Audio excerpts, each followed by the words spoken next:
was up with that music? Fairly decent hold music. Okay, I'll take it too. Oh gosh, I'm always trying to find a royalty free that's just, not so annoying, not so, I don't know, that one was kind of repetitive with the anyway. I think the one that's like sort of the reggae, hip hop, ska one, I think has probably been our favorite. So anyway, just always trying to mix it up for you guys. So happy Monday. I hope you had a wonderful weekend. Did anybody do anything fun? I mostly sewed all weekend and my fingers hurt. I have one thing I was working on and I was like, maybe I'll just take this to the machine. Maybe I'll just do this on the machine. And I'm like, no, that'll mess it up. So yeah, I was actually working on some pieces that I've been looking at for a while. And I'm like, I need to work on these. And so I did that. I actually almost finished a piece. It's a small piece. I just need to bind it, and I haven't decided how I'm going to do that yet. But then, like, it's kind of a series, and there was one piece in the series I didn't like, and I was like, I'm going to leave this out. But then I started looking at it, and I got out the scissors, and I cut it up, and then I rearranged it, and I was like, I think I like this. So I ended up working on that for several hours and got it to a point. So anyway, sometimes when you're trying to do something and it becomes a bigger mess before it comes together, that's kind of the point I'm at. So that was my weekend. I did get something really fun this weekend, you guys. It was sort of a late Mother's Day thing. So I will show you as best as I can because it's very tiny. And actually, Kate, I'm glad you're here because the thing that we're going to look at today, you sent me, and I don't think I confirmed that I got my wonderful happy mail from Kate. Kate throws some wonderful things in the mail for me sometimes, and she recently came across some engagement calendars, quilt engagement calendars, and then 2 art quilt engagement calendars. So we're going to look at that. And in one of them, I found a super surprise. So that's why I decided to look at that today. So let me show you my cuteness. That might take a while. And then we'll look at the art engagement calendar. So what we have here. Well, first of all, let me show you the bigger pieces. So, I love miniatures. That should come as no surprise. And you guys, Japanese toys and miniatures. I mean, you know how I love Japanese sewing notions, especially vintage stuff. Oh, if I could just go to Japan and live in a toy factory, that would be I think that would be the best. A toy factory or a sewing notions factory, that would just be the best. So anyway, there's a company called Rement, RE-MENT. And they sell dollhouse miniatures, but it's kind of interesting. They're like blind packages. So, it's like bits and pieces of a little dollhouse scene. Like if you have all the pieces, you make a diorama. Well, this company called Japan Plaza sells case packs. And this one particular scene I got is Grandma's Sewing Room. It's so exciting too. And it came as a case pack with 8 little boxes. And, none of the boxes are labeled. So you know that you're getting this full pack of stuff, but you have to open each one. So that's that blind package excitement part of it, which is fun. I do love that part because it's like you have many little presents to open. The carnage afterwards bothers me because, granted, a lot of it's cardboard that can be recycled, but there's a lot of plastic. And thought that the Japanese were getting better with this. I mean, we certainly aren't, but anyway, so that's the one problem with it. But without further ado, let's look at some of this stuff. So first of all, we have just the little cute little table, the little tea table, because yes, there is tea. So just a cute little table. And I mean, look at it's all plastic, but look at the little details. And it's sturdy plastic, it's not like cheap dollar store plastic. And then this is the sewing table.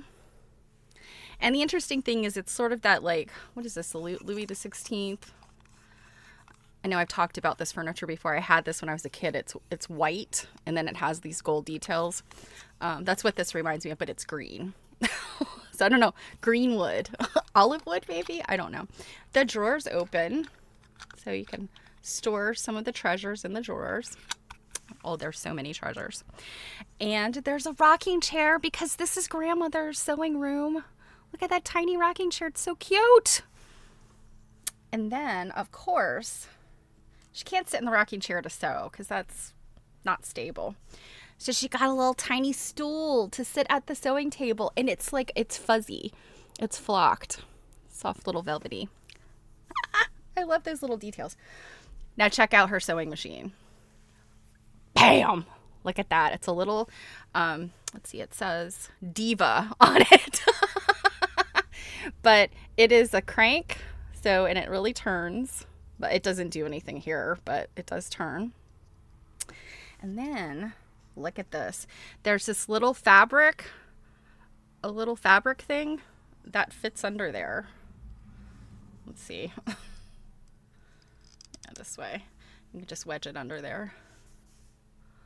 Is that not the cutest frickin' thing ever? Okay, so, and then one of them is, so grandma's got, she's been sewing. She's made a dress. And you could take that off. And then you can put this on. And then she's just got a mannequin, a dressmaker's mannequin. There's a few other little, like a lamp and stuff, but we're not going to look at that because you guys have got to see the itty bitty stuff that I just was blown away. Get some of this back in this little holding bin. It actually comes with little scenery too. I'm not sure if I'm going to use the scenery. I do want to put it in a box and like literally make the scene because it's so dang cute. But there's the floor with the rug. And that actually comes, the box, you take the box apart and you get these pieces. All right, so, oh, also with each one you have the little booklet, and I had to use Google Lens to translate a lot of this stuff. Even there's a little bit of English on it. But what I think is the best part is they all have a page of little things that you can cut out. So look at these itty bitty doilies, little tiny button packet, and the back side also has the stuff printed on it. So when you cut it out, it even though it's paper, it looks like the real item because it's it's two-sided. Got like a little tape measure that you glue together. There's a little needle packet, buttons. Oh my god, so cute. Let's see, where's the pattern? There's a bunch of like trims and fabrics that you kind of roll up. Oh, there's a teddy bear. The teddy bears, you've got the pattern pieces for the teddy bear that you can cut out. You've got the picture of the teddy bear that the grandchild drew, and then you've got a picture of the grandchild with a teddy bear. It's insane. See, is this the one? One of these has, yeah, here's the sewing pattern for the dress. It's got like, and I guess this is the granddaughter in the dress. And the backside of the photos have "Thank you, Grandma" written on them. I mean, it is so cute. It should be illegal. All right, so let's look at the tiny, tiny, tiny, tiny bits. And of course, it's Monday, so the lawn guys are here. Okay, so I've got my overhead camera. Hopefully I'm going to be able to see these. Some of these things are so tiny. And in fact, some of these things are so tiny, I actually dropped a piece and I have yet to find it. I've looked everywhere. It'll show up eventually. It's just under my desk somewhere. But, so first we have Grandma's eyeglasses. Oh yeah, Kate, the eagles. Yes. I did love those. I was like, have I seen this before? Kate slips things in there, I think, sometimes that I'm like, I don't remember seeing this before, but I do love it. Yeah, I think I'm going to cut them out and use them for some rotary purse. So she has a little tiny sad iron. Look at the little sad iron. She made a grandma's, a granny granny squares. A crocheted granny square pillow that does indeed fit in the back of the rocking chair. Look at this tiny little needlepoint embroidery that she's doing. And there is a little book of botanical drawings that you can sit out and open. In addition to crochet and sewing, Grandma also knits. So we have this little, now this was the one problem I found, was that the knitting needles were bent. But I imagine if I kind of put them in a warm place and sort of clamp them straight, they'll straighten up. But look, the little ball of yarn. I mean, come on, this is ridiculously cute. She's got a little basket with some other balls of yarn. Come on. Oh, and I mentioned we have tea. With this little tiny cup of tea. Itty bitty tiny tea. So cute. Ah! I have to glue the tea inside the teacup because it comes loose. See, it's loose tea. You have to put it in the cup. Yes, you guys, I am not a day over 12. Whoops, I dropped the tea. In fact, 12 seems too old. I'm going to go with 7. We have the tea cozy. The teapot cozy. These men, they time it perfectly, don't they? They're literally right outside my window right now. At least I'm not reading.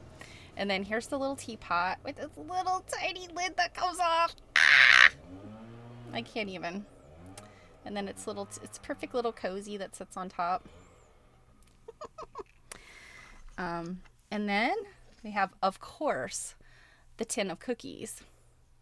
And there are cookies inside. But here's the fabulous thing. I don't know. I don't think this camera is good enough. I'll have to switch back to the other camera, but they are actually Sewing Notions cookies. So there's a bear, buttons, scissors, and like a little skein of yarn. And that's the cookies. But it also says in the instructions, what I realized when I translate the Japanese, is that you can put some of the Sewing Notions in the box if you wish, in the tin. So, and then look at this ridiculousness. So it's a little pin cushion, and I know that this stupid camera does not want to adjust. And literally, this dang pin comes out.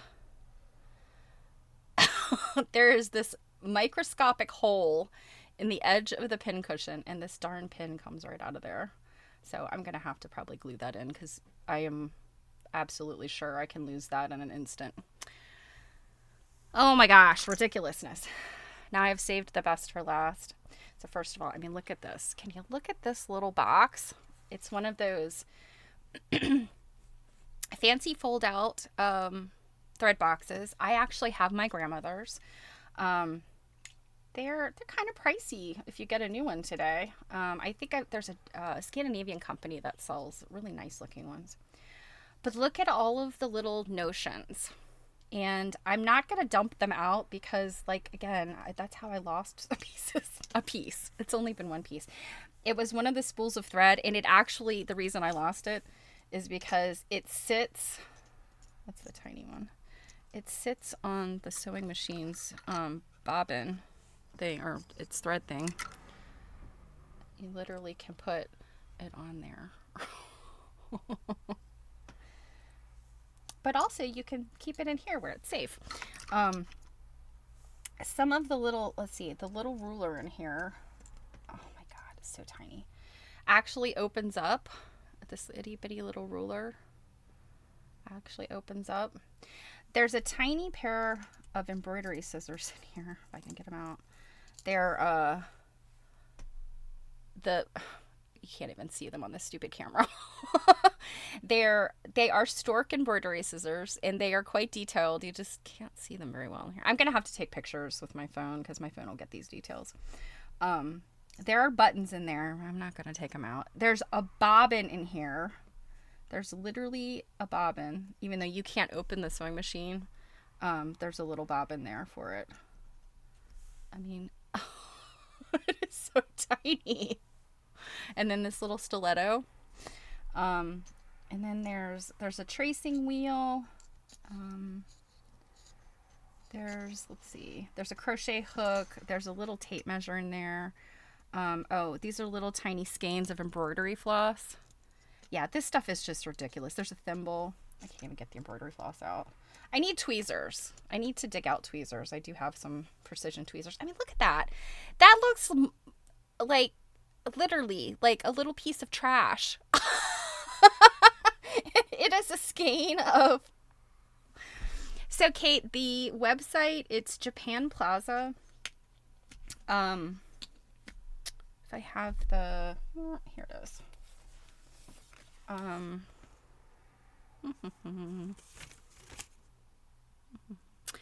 Plaza Japan, or Japan Plaza. I'll see if I can pull the link up before we end today. But if you search Rement, R-E-M-E-N-T, that's the company, and they make all kinds of little doodads. But yeah, like, so I think it cost $40 for this set, which, yeah, I mean, this is all the stuff. I would say for, dollhouse type things, $40 is probably pretty average. Unfortunately, the shipping was what killed it. I want to say it was like $23 for shipping, which is outrageous. But, it was a Mother's Day thing, a Mother's Day gifty. So, yeah. Anyway, into our lives, delightful things must fall, is my opinion on this. So, that's the cuteness. So yeah, let me see if I can pull up this website real fast, because they have such cute things. Let's see, Japan Plaza. I guess that's all there is to it. Japan Plaza. Yep, here we go. It's just plazajapan.com, and then look up Rement. So, and it's called Grandmother's Flower Garden. Let's see. Yeah, there we go. Let's see if I can find. They have so much stuff on here. It's insane. Like, I had no idea. They have like animated stuff that, yeah. Yeah, I'm not even sure where to search in here. If you just go to Plaza Japan, you'll find it. You can just search it. So, but yeah, Rement, R-E-M-E-N-T. So, yeah, that I spent more than a little bit of time just looking at all the little things and thinking, I need to find a box so that I can start decorating it to make Grandma's sewing room. But yeah, so much fun. And so I found there's a woman on Instagram. That's how I found this stuff. She is a grandma, and I guess this is her new thing is buying all these miniatures and making little miniature stuff. Yeah, she gets a whole bunch of stuff, all these little Japanese things. She has like a little 1970s kitchen that she's decked out. And I think that Rement, this company, they sell a lot of those little, like vintage looking scene, and it's like really nice stuff. So, yeah, I'm not getting anything from them, but I would definitely shill for them if they'd send me more stuff. All right. So, let us look at this quilt art engagement calendar, and I'm wondering, it's glossy, so I'm wondering if I'm going to regret not taking pictures for you guys. So like I said, Kate, my dear, you're the best. Yeah, Kate gets a hold of things and then asks me, will this work for your project? And I'm usually like, well, no, but I'll take it anyway. So like I said, she sent me some of the quilt engagement calendars. That was something that was started, I want to say it was 77 or 78. It was, yeah, sometime in the late 70s. I have the first two issues of it. But it was Carter Houck was one of the people, and she and Bob Bishop published some books together. So she did, she put these calendars out, and she worked on them with somebody else, and it might have been Bob Bishop, I can't remember. But anyway, they're just really lovely calendars, and my mom had some of them. I think she got them periodically. I never looked at them as a kid. I was like, who needs a stinking calendar? Like, I didn't care about a calendar until I was in college and actually needed one. So I never really looked at them, but when Mary Fawn started Quilt Nerd, she would look at them periodically, and she had a pretty large collection of them. And I was like, wait a minute now, these are pretty cool. And so I picked up a few of them, and, I've not gone out searching for them, but when somebody offers me one, or I bought a couple, like $2 each at the International Quilt Museum. So I pick them up that way. And you end up with, I don't know, 52 pictures of however many pictures are in here per week. It's one quilt per week. So anyway, so that's the quilt quilt engagement calendar. This that we're about to look at is the quilt art engagement calendar. I'm not sure what date these started. These are not by Carter Houck. These are by, I'm sorry, these are by AQS. I didn't know that when I said, I told Kate to send it to me, but that's okay. This was in 1990. I didn't hate them yet. I think they hadn't done anything really bad yet. So I'm going to cut them some slack, because there's some pretty cool quilts in here, and they're, it's the other artist, the other quilt artist we want to look at. So again, Quilt Art Engagement Calendar 1990. So let me flip to my other calendar. Other camera. Hopefully, like I said, this is not gonna too much glare. So it looks like the women that were responsible for putting this together is Claudine Hansen and Annette Riddle. And then they're showing all the places in the U.S. where the quilts are from. This, interestingly enough, was $8.95 and $2 postage and handling. So, all right. So here's our first one. I got some cute cats. Some cute cats doing some cat things inside of I think this is a trip around the world. And there's what was not apparent to me at first until I looked at the description, is there's like a maze here, these little white strips here, and that is like the mouse maze. There's a mouse up here. So that was kind of cute. So this says, it's called Have a Safe Trip by Nona Jones, Downers Grove, Illinois. This one I really liked.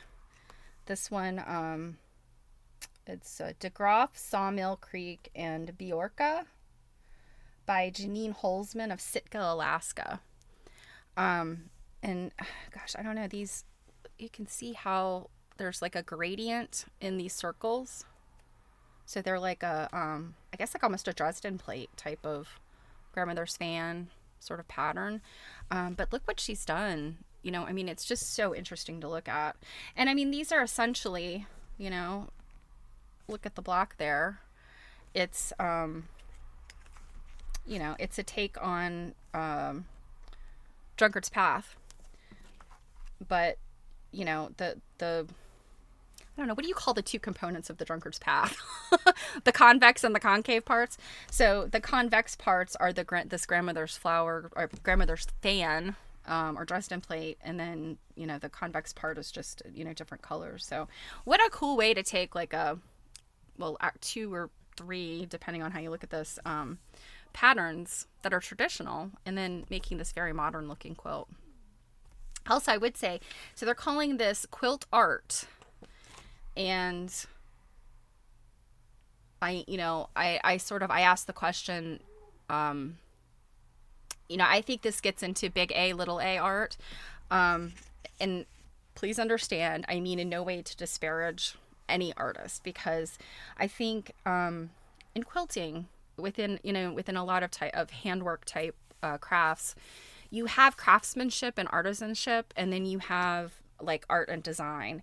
And a perfect project comes together when you have all those things. So you have like really excellent craftsmanship, and then you have a really like thought-provoking design. And it's sometimes those are kind of a unicorn. Sometimes when you get quilts that are very, they're thought-provoking, they have a lot going on, they're often not, the craftsmanship may not be there. So and vice versa. You have something that's got such beautiful craftsmanship, but it may not really have anything beyond a decorative quality to it. So that's where we maybe sometimes have those divisions. And by no means do I mean to disparage this quilt, because my gosh, this is a trip around the world. Like, that part alone is insane. And then she's got on top of it these cats. And then on top of that, this maze. But the cats are very cartoonish.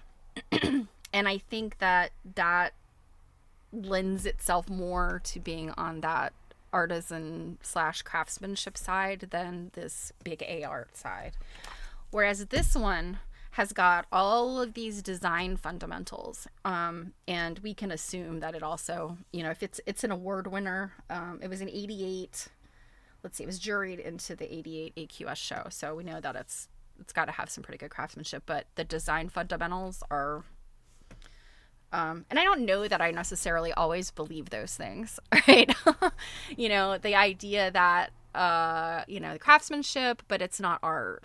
Or if it's art, it doesn't need to be like have good craftsmanship. I don't know. These are the things, like, I could sit here all day and debate this stuff. That's a fun album quilt. That one is Flowers and Fences by Alita Coster of Twin Lake, Michigan. Very pretty. This one, this has got like big 90s vibe, or big 80s vibe all over it for me. This is the kind of stuff when I think of quilts in the 80s and 90s, like quote unquote modern quilts, this is what I think of.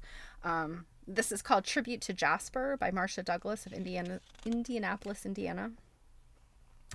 It's pretty. It's just, this is the kind of stuff, like, I don't love it because I don't love the colors.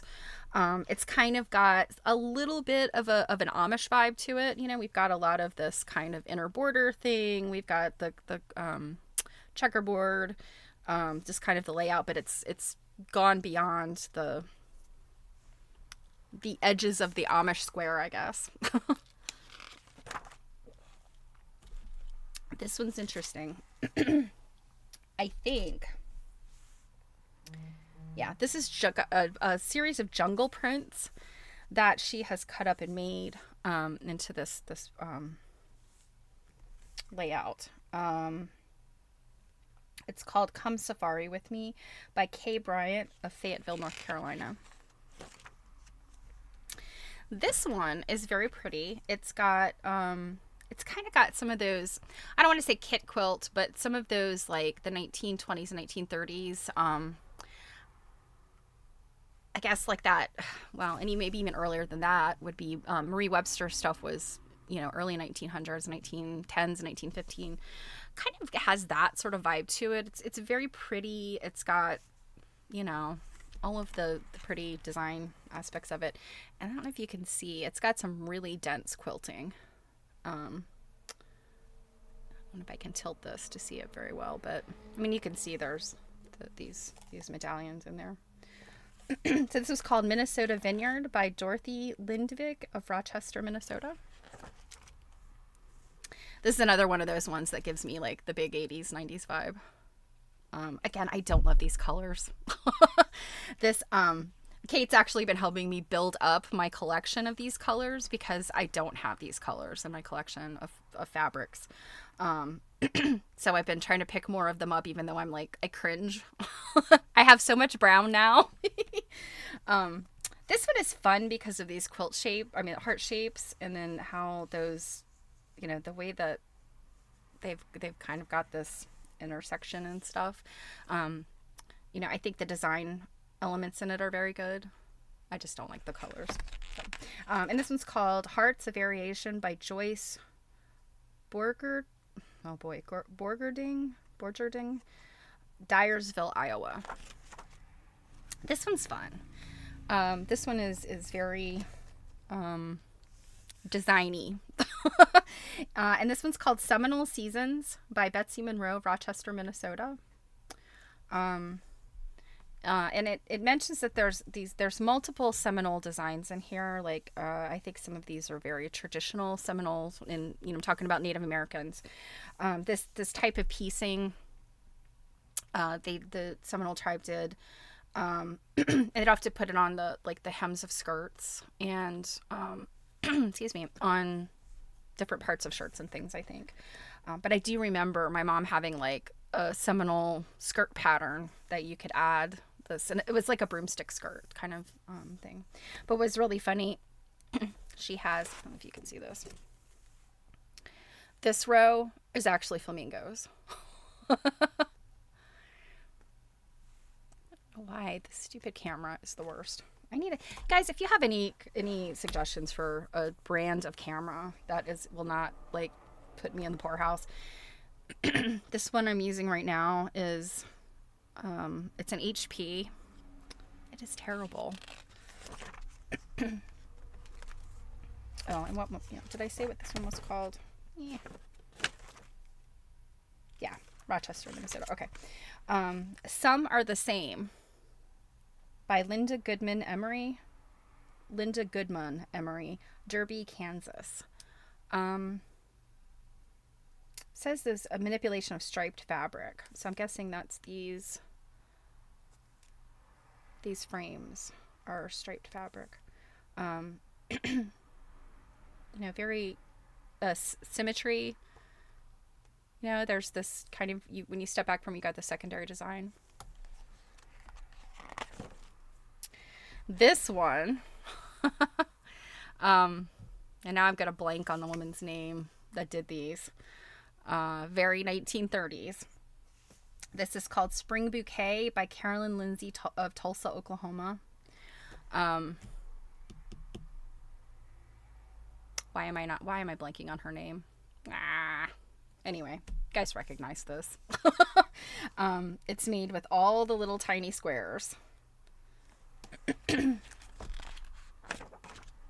This one's fun. This is called Ginny Goes Round by Joyce Ann Tenery of Oak Ridge, Tennessee. And this woman, our friend Mary Kay may know this lady because it says 1988 Smoky Mountain Quilt Show. So I know Mary Kay belongs to the Smoky Mountain Quilters. So I'm wondering if this lady was a member. But what this says, it's a contemporary charm quilt. Now, a charm quilt means none of these fabrics repeat. And I think that, so there's these solids. The solids don't count. It's all the prints. None of the prints repeat. That's a charm quilt. And then it says a border utilizing fabrics designed by Ginny Beyer. And Ginny Beyer, she recently retired. I want to say it was in the last 2 years. She closed her shop, but it was in Northern Virginia. And I've met her a number of times. I've never taken a class from her, but I met her at her shop a number of times. And she had a very, very distinct style. Very intricate quilts. All hand-made, too. Like, I don't know, this woman must have pieced from, like, morning till night and then in her sleep. Because I cannot hand-piece that fast. But you can see these border prints here. Or maybe you can't. Stupid camera. They're these border prints, and they kind of remind me of some Victorian era fabrics. They're sort of dark, lots of like these colors, jewel tones, I guess. And so she had a line of fabrics that made those border prints, and she had she taught classes on how to cut those border prints and to make them into kaleidoscopes and things. This one's called Diamonds in My Garden by Jackie S. Underwood of Birmingham, Alabama. It's a very pretty medallion. kind of got these Rose of Sharon type of flowers, multiple borders. And then these things in the corner, from a distance, I thought they were ships, but they're actually like I don't know, some sort of floral device. So, and this is another one that uses these border prints. We're only in March. This one's called Washoe Zephyrs by Maryland E. Fashbaugh, Sparks, Nevada. Again, these are the colors that give me like such late 80s, early 90s vibes. Very traditional. And that's the interesting thing about this is, you know, we look at these things now, and I think, you know, in the 80s, this was considered like cutting edge. You know, that ah! It's Jill. Hi. Oh gosh, you have subscribed for 21 months. That's so long. 21 months. I mean, a human child that's 21 months is walking and talking. When you put months behind something, it's shocking to me. Anyway. Oh, so Sparks, Nevada is close to you, Robin. Cool. But what I was saying is, you know, this look was very, it can almost feed yourself. Well, not necessarily you, it's your subscription, right? But yeah, this would have been considered like pretty modern at that time, you know, because you're using these traditional pieces, but you're doing modern things with them. And I think today we would call this modern traditionalism. So it's still using traditional pattern and design, sort of, but you know, changing it up. we've still got a grid pattern. That's another aspect of modern quilts is, you know, according to the Modern Quilt Guild, is escaping that grid system. I thought this one was really interesting. This is On the Third Day by Virginia F. Pilland, Berea, Kentucky. I recently found out there is a very interesting college in Berea. In Berea, Kentucky, called Berea. It's Berea College. I will not go into it right now because I still don't really know enough about it, but some of the history of this place was absolutely fascinating. And what they did there was a lot to do with like Appalachian mountain craft, that kind of thing. Anyway, so this quilt is called God on the Third Day, Bending Over to Create the Earth in This Pictorial. So, you know, I love pictorial quilts. I'm not necessarily one for religious stuff, but this is look, I mean, it's meant to look like an illuminated manuscript, right? You know, and she's even got like this little device here that changes up the pattern. It's very, very interesting. I said, not religious, but I really like this. So On the Third Day. This one's called Spencer Star by Leslie Otto, Powell, Wyoming. I would say this one is probably a tour de force of quilting. It's unfortunate you can't see it very well. There are feathered wreaths here. There is a feathered like half wreath here, and then there's your trailing feathered vine all the way around. I think this is just a good, solid, pretty quilt. No, like it is what it is. I think it's very beautiful. This one is called Kentucky Spring Song. So this is like a group quilt, I think. By Louisville Nimble Thimbles, Louisville, Kentucky. Debbie Cahill designed the piece, and members of the Louisville Nimble Thimbles pieced, embroidered, appliqued, set it together, quilted, and bound it. It features a coffee mug tree with spring leaves and many hanging baskets. A coffee mug tree. Okay. I'm not sure like why exactly they're calling this a coffee mug tree. I don't know. But look at the different baskets. And then each basket has different flowers in it. It's a really neat looking quilt. Very interesting. It's still grid work though. you know? That was one thing when the Modern Quilt Guild published, their quote unquote the rules of the road modern quilts. That was one of the things that they said a modern quilt may display the fact that it comes out of the grid. But if you look very closely, and this picture doesn't really do it justice, you can see the grid lines here. It's just set on point. The only thing that disturbs the grid is the tree. The tree, of course, is just, I guess, applique on top. But yeah, when you tilt it, you can still see all the grid lines. And I have often thought, like, how do you escape the grid? Unless you're just, like, straight up appliquing whole cloth quilt kind of stuff. So anyway, this one's kind of interesting. This is a Spring Lotus Flower by Diane Duncan Thomas of Omaha, Nebraska. Did I give the name? Yeah, I did. So Omaha, Nebraska. So we've got these bows. This central medallion piece kind of has a little bit of an optical illusion to it. And then you've got the multiple borders. This border is pretty. It's got the ribbon way around it. Yeah, I mean, again, a good, solid, pretty quilt. This one is called Sweet Harmony by Barbara Lowenthal of Richmond, Virginia. I lived there for a while. Don't know this lady, though. This one, also got, like, really lovely quilting in it. I know it's hard to see. And then these pieced,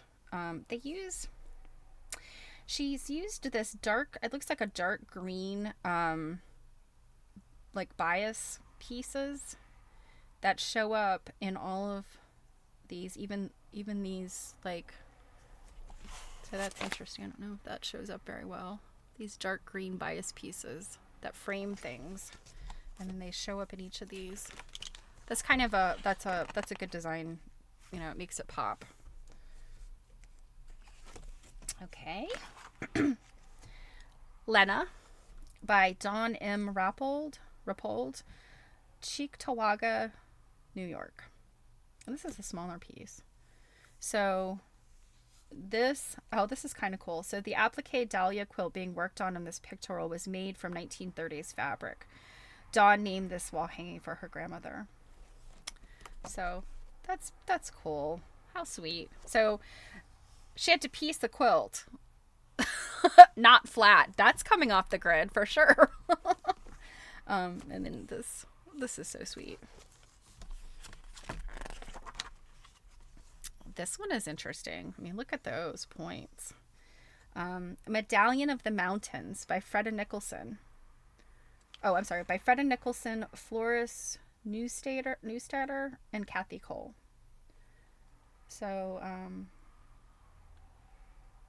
it says they live in the Sawtooth Mountains. So I don't know. It says Stanley, Idaho. So it was at a quilt festival there. So I'm assuming that these women are from Idaho. It doesn't say specifically. I don't know where the Sawtooth Mountains are, you guys. Is that Idaho? But these are some fun piecing. Look at this. That's all curved piecing there. Maybe it's applique, but maybe it's piecing. And then it's this sort of backgammon kind of thing. That's really pretty neat. More of these border prints. I guarantee you these are all Jenny Beyer too. She was okay. Robin confirms. Sawtooth Mountains are in Idaho. This one's called Flower Garden by Catherine R. Arndt, Harpers Ferry, West Virginia. This is interesting. I've seen a couple of patterns like this. And as I looked through this one, you can kind of see in some cases it's very like Drunkard's Path, right? Like that seems to be what some of the curves are operating off of, like a Drunkard's Path block. But then as you like follow the block, you're like, no. Yeah, you're right. That one border on this other one looks like a backgammon board, definitely. And the whole thing kind of reminds me of a game board. But yeah, as you look closer, like, well, that's not I mean, that's kind of a drunkard's path there, but kind of not. I really think that she must have just sort of worked curves into this, and then sort of departed from that. Um, but you can kind of, like, I don't know, this might be successfully coming out of the grid, because they can kind of see the piecing lines. You can sort of see, but I feel like it's kind of transcending the grid with these petals that are coming off. So I don't know. It's a fun quilt. This one's called Out of the Night by June Wheeler Long of Amarillo, Texas. So an album quilt. Again, these colors. This I think is not actually black. I can see on the screen it looks black, but I think it's actually dark brown. I don't love these colors. This is why I keep saying that. This is why all of the quilt things, the quilt magazines and things my mom got in the 80s and 90s, I was just like, I never looked at them because I was just like, I don't like those colors. But this seems to be like a really, really beautiful quilt. I mean, it's got some, very detailed applique, that basket, this stained glass window looking piece in here. Yeah, really pretty stuff. And, again, I'm kind of looking at these and I'm going, these are either batiks, maybe, or some of those Ginny Beyer prints that were so popular then. So this one's called 3D 9 Patch by Mary Keithley of Jackson, Arkansas. And then, so this is kind of like and it's funny how I'm looking at my screen and it doesn't pop the same way it does in the calendar. It looks very flat on my screen, but it's got that tumbling block kind of, illusion to it, but it almost, like, when you back away from it, because of the way these greens kind of undulate, it almost has this, like, sort of, I don't know how to, I mean, I guess it's sort of an undulating pattern here. I could hold this without making it fall over the place. Yeah, there's like this undulation here, even though those are all flat. Those are all flat pieces. So, very interesting.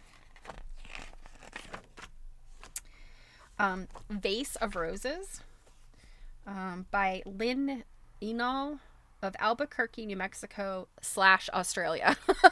So either she came from Australia to here, or she left here and went to Australia. This is a small piece, and these roses are 3-dimensional, and then you've got like a lot of dense quilting around them.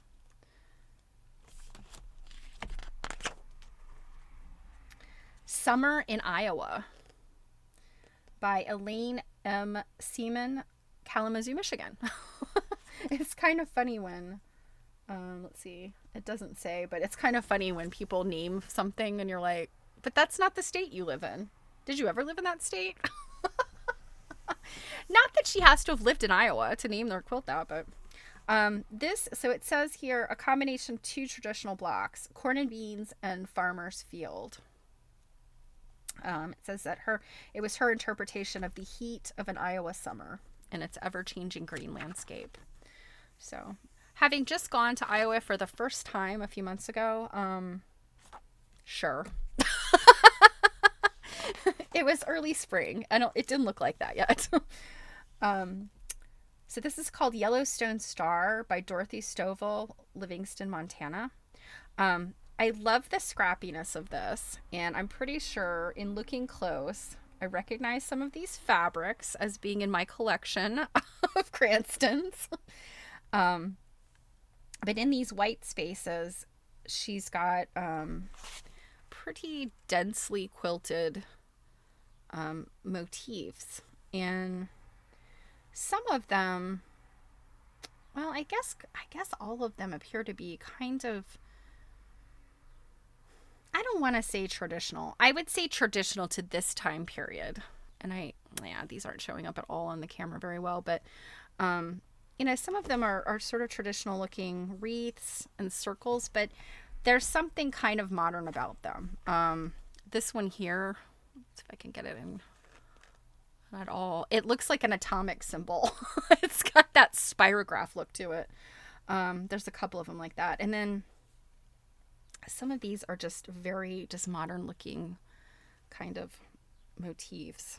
I don't even know what to say they are. They're just sort of abstract. So interesting. This one's called Star Sampler by Donna Simon, Eagle Butte, South Dakota. And yes, indeed, it is a sampler made of stars. Also, you know, like the colors are interesting because she's used this background that's kind of, I guess it's like a beige kind of, or a yellow, like a yellowy beige. And then the colors are like this rust orange and blue, but like when you back away from it, like the way the rust colors pop, and it kind of causes those other darker colors to recede. When I look at it, I'm kind of not sure what the colors are until I get up close. That feels weird to me because I'm like, what color is this quilt? I can't tell. I have to look at it closely.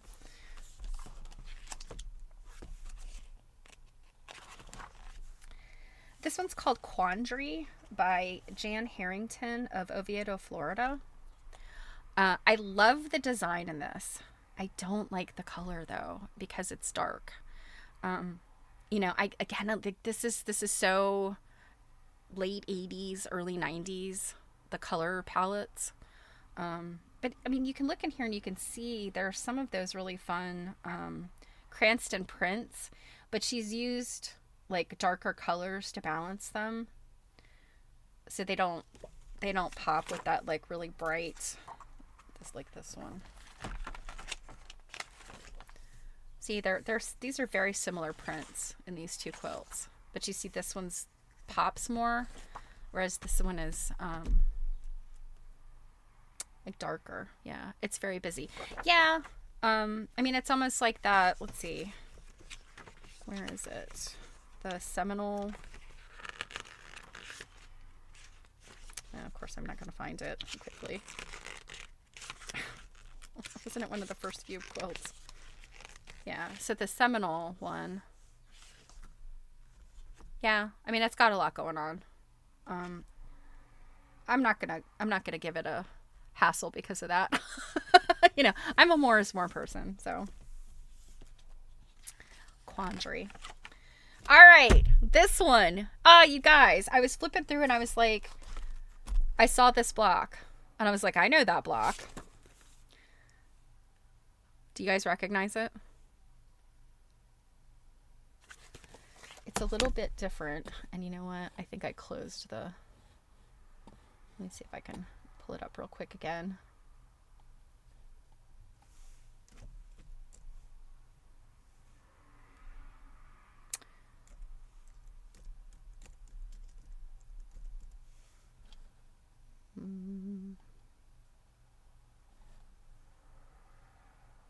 Now, where are you? I think it's one of the last ones that we looked at the other day. Is that it? Nope.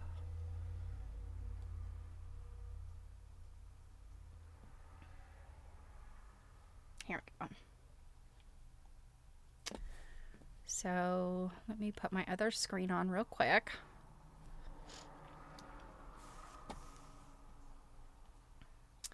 So there's the squirrel, right? We have a horse. We have, let's see, we have this. There's a pear. So this has got the pears and the pineapple. This is a weird fish. Where's the deer? We've got these deer, and so on. We've got the bird, okay, right? So let me go back to this. And it is many of the same things, but also very different. And what I have noticed, so we've got hummingbirds. I'm not sure what this bird is. We've got, I think these are crabs. We've got, a possum perhaps. We have that deer. So the one that had the two deer, that's a single deer. This, some kind of big bird that's eating a snake. Some kiwis, as in not the fruit, but the birds. And then a kangaroo. So what it says about this this quilt, it says this is the Marshall Menagerie by Suzanne Marshall from Clayton, Missouri. Suzanne's adaptation of a 150-year-old Baltimore style quilt. Now they say Baltimore style, not Baltimore album style. Which I kind of feel like maybe that was a typo, or maybe they just left it out. I don't know. I mean, this is a Baltimore album style quilt. It includes many animals, birds, etc. that remind her family of different trips and experiences. It was a blue ribbon winner at the Historical Society of University City, Missouri biennial quilt exhibition. So on seeing this and just recognizing the squirrel, and then immediately went and looked, I was like, oh my gosh, this is so cool what this quilter did. I just love it. And it's clear that they traveled to Australia at some point in their family travels, because there is so much stuff in here that is Australian. So the kangaroo, the big weird bird eating a snake, the kiwis, and I'm guessing some of these other things. But I didn't show. There's frogs and some type of very large beetle. So they must have done some extensive international travel because of some of these things in here. Butterflies, big butterflies up there. So I was just so excited when I saw this, that this is the quilt that made me decide we were going to have to look at this calendar today. All right. So moving along. This one is called Bloomin' V by Margaret J. Miller, San Marcos, California. Again, the colors. The big weird bird is an emu. Yeah, that I figured it was one of those things, like an emu or a rhea. Yeah. I couldn't come up with that at the moment, though. All right, so colors. I have established by now I do not love rust and navy blue. However, look at this quilt. This is by Margaret J. Miller, San Marcos, California, but Japanese quilters at this time were also doing similar things. These kind of, optical illusions, and it wasn't just Japanese quilters. Obviously, there's lots and lots of art quilters that did this kind of stuff. But oh my gosh, I mean, from a visual perspective, it's very interesting. The design is so interesting, and you've got this light on this side, this dark on this side. But to me, the craftsmanship around this, making this optical illusion, I think is what's so fascinating. There's a beautiful symmetry here. But yeah, it's like they took a pattern of, I don't know what to call this pattern. I don't even know what this pattern is. This is the pattern here. You can see it right there. That's the block. But the fact how it bulges is what I'm trying to say. Like, I could put this flat pattern into Adobe Illustrator or Photoshop, and then I can use a mesh warp to do this, to make the pattern, and then I guess I could cut pieces out and make it that way. That's the only way I can personally think of in this day and age that I could make this quilt. I'd have to create the patterns that way. Now, this is 1990. Computer aided design was certainly available, but I would say the average quilter may or may not have access. And I mean, gosh, in 1990, I don't know, did Adobe Photoshop or Adobe Illustrator, they were around, but did they have the mesh warp? I don't know. So I guess my point is, this took a lot of planning. And even though I dislike the colors, I think this is an amazing execution. And it's also just like really visually stunning.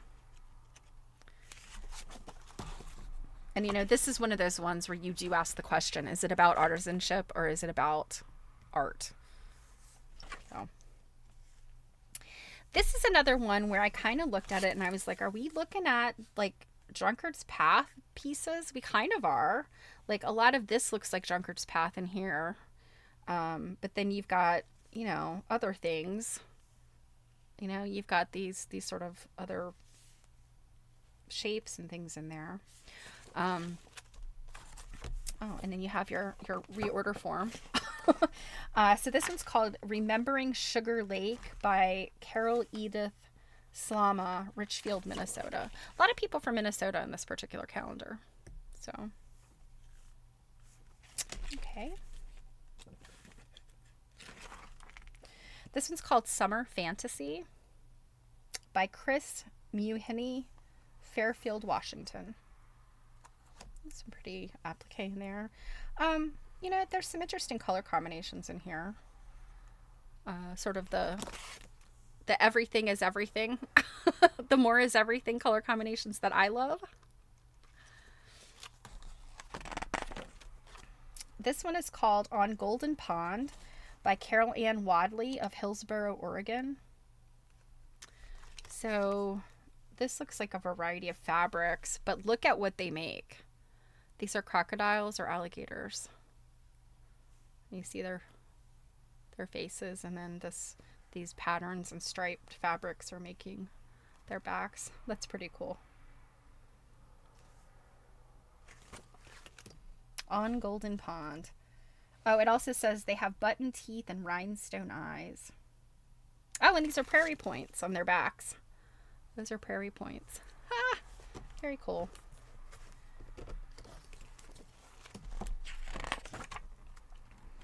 Save the Trees. Indeed.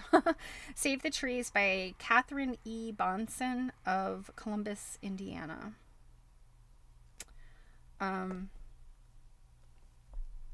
Very much an 80s vibe. This kind of deal, these colors, very 80s. The trees, very nice. This I think would be like big time modern at that time period. But through today's lens, we'd say modern traditionalism, because these are very traditional blocks. Hot Fudge Sundae by Irma Gale Hatcher of Conway, Arkansas. So she said she once heard someone describe an antique quilt that had everything as a hot fudge sundae quilt. So she says this has applique, stuffed work, swags, tassels, and stippling. So that's why it's called a hot fudge sundae quilt. It doesn't have anything to do with the fact that it looks like it's some chocolatey brown. It is some chocolatey brown fabric though.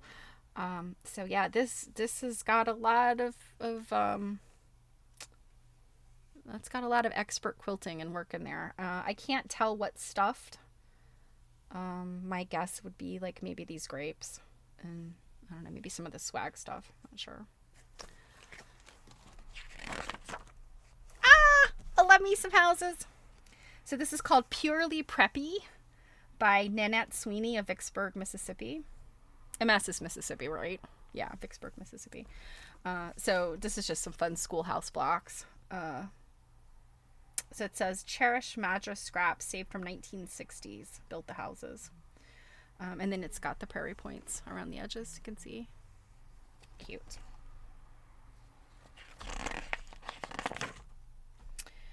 Reflections at Sunset by Janet Stedman of Houston, Texas. It's a tumbling blocks. And the tumbling blocks, depending on how you put it together and the way that your colors are laid out, is how you get the different looks.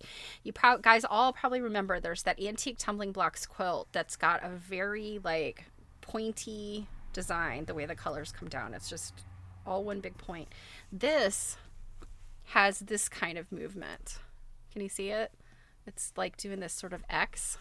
And it's, I can't, it's the way that she's built the colors in here. Gives it that kind of movement. Modern traditionalism. Like that's a traditional block, but then the way that she's inserted it. And so I guess the point here is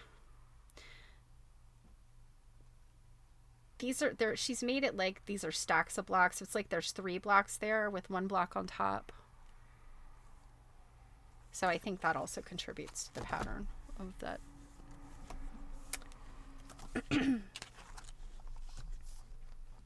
Cave Creek Outback by Helen King of Cave Creek, Arizona. That's a very, very pretty quilt. Don't love the colors. Sorry. I guess I can say I don't love the 80s and 90s, and we'll just leave it at that when it comes to quilt colors, fabric colors. So this is called Song of the Windmill by Shelley Burge, Lincoln, Nebraska. And this pattern, it's something like Birds in Flight or something like that. There is a name for this. But it looks like she's maybe added more to the pattern to make it look more like a bird. I feel like the traditional pattern that looks like this is, I actually have a quilt top over on my table that uses this, but it's a lot more simple. It's a lot more of these kind of just like V-shaped points, whereas this has got like definitely looks like a bird. And it's also a 8-sided quilt. I'm always like I like the odd shaped quilts, the ones that are not square or rectangular. Bouquet by Mary Lou Thayer of Pittsford, New York. Now this is one of those quilts, and again, I'd always have to say this, I'm not disparaging anybody's work. This is a beautiful quilt. This is obviously, a lot. This took a lot.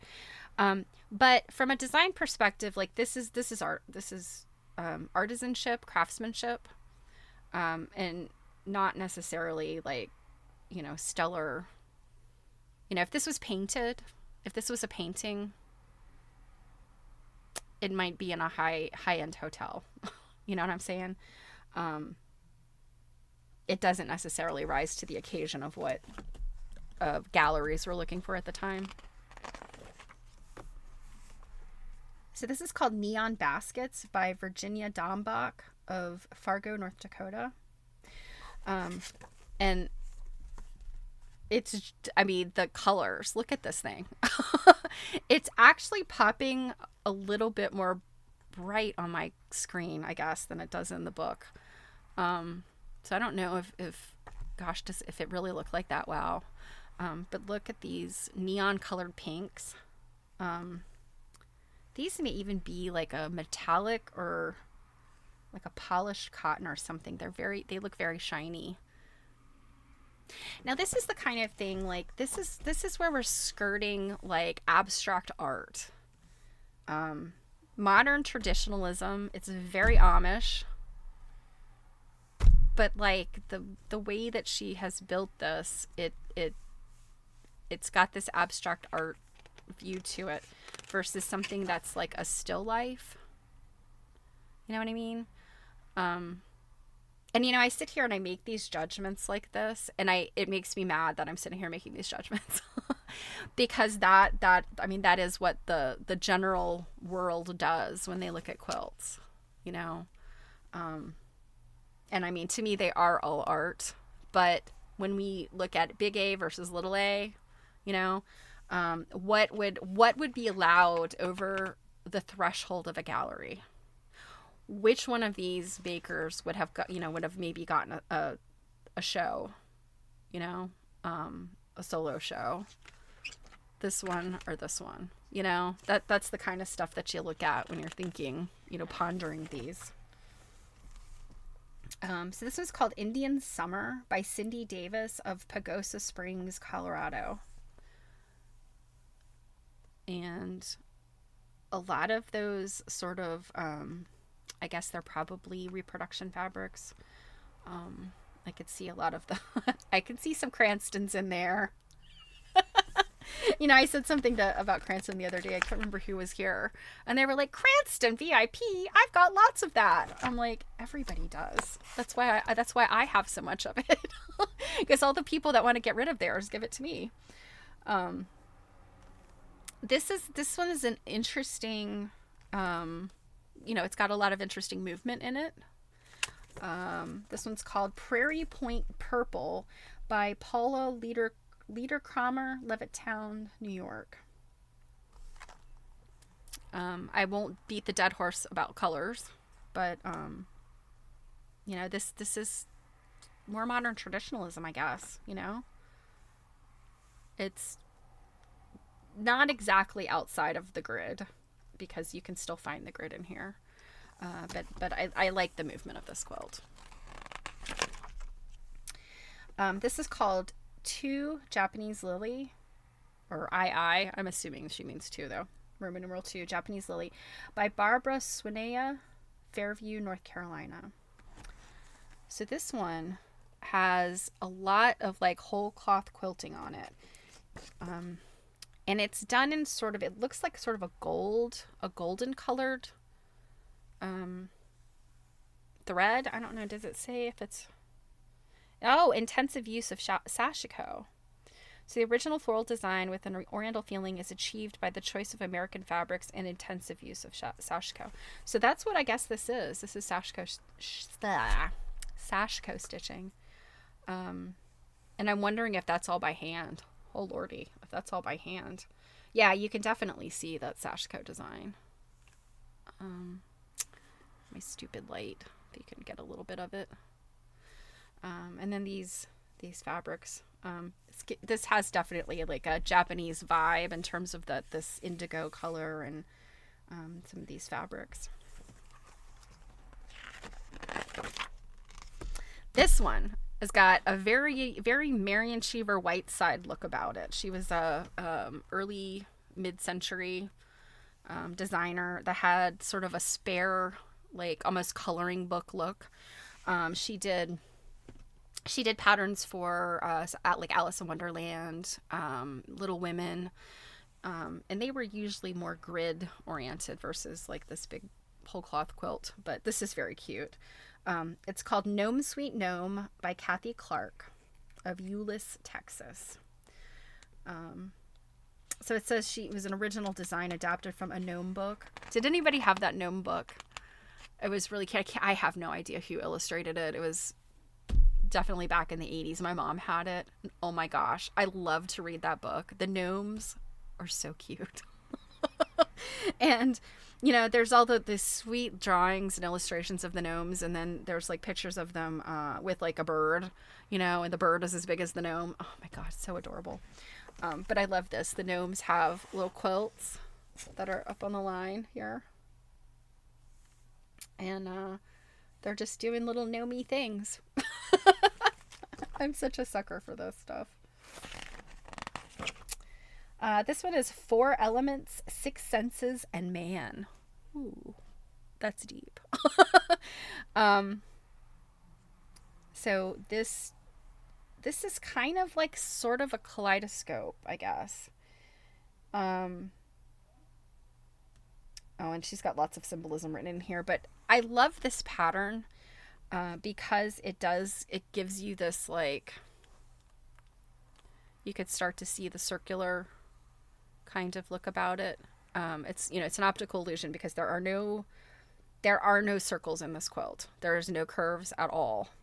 These are all straight lines, but because of the angle is what gives it that curved look. So I've always wanted to make one of these, just a scrappy one. Yeah. Oh, did I say this is 4 Elements, 6 Senses, and Man by Lori L. Johnson, Middleton, Wisconsin. I don't think I finished saying who it was. This looks like Christmas to me. I don't think that the colors are coming out necessarily. To me, it looks a little more red than rust, but I think this is all rust. These are all rust colors, like a dark madder red, and then like more of these rust colors. But it looks like Christmas to me. this is interesting because this is kind of coming out of the grid. Um, it's still grid-ish. Um, yeah, I mean, these are all traditional blocks, so yeah, interesting. So this is called Waveland Friendship Quilt by Pat Scoville and Friends of Westlake Village, California. So, okay. Okay, this definitely late 80s, early 90s modern. This is called Antares by Stephanie Santmeyers, Greensboro, North Carolina. So very modern. This is stepped out of the grid to some degree, and a very modern look here. What I love is how she's handled. These are striped fabrics, and then these are like a sort of like a, not plaid, but like a grid, almost like a checked grid kind of. It's definitely not translating with this stupid camera. Stupid camera. Although the colors don't excite me, I like this quilt. I think this is a really cool quilt.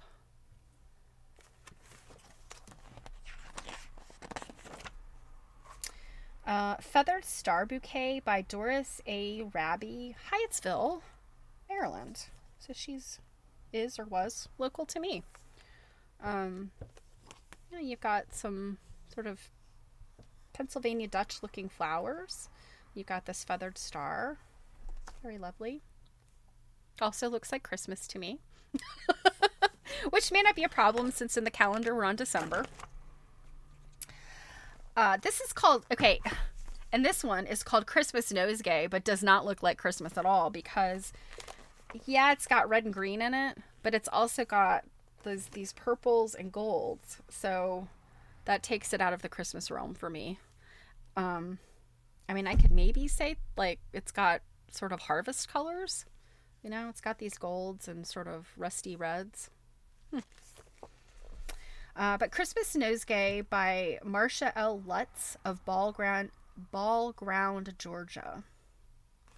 And this nosegay pattern, I think, it's actually a really cute pattern from the, I'd say, late 20s, early 30s.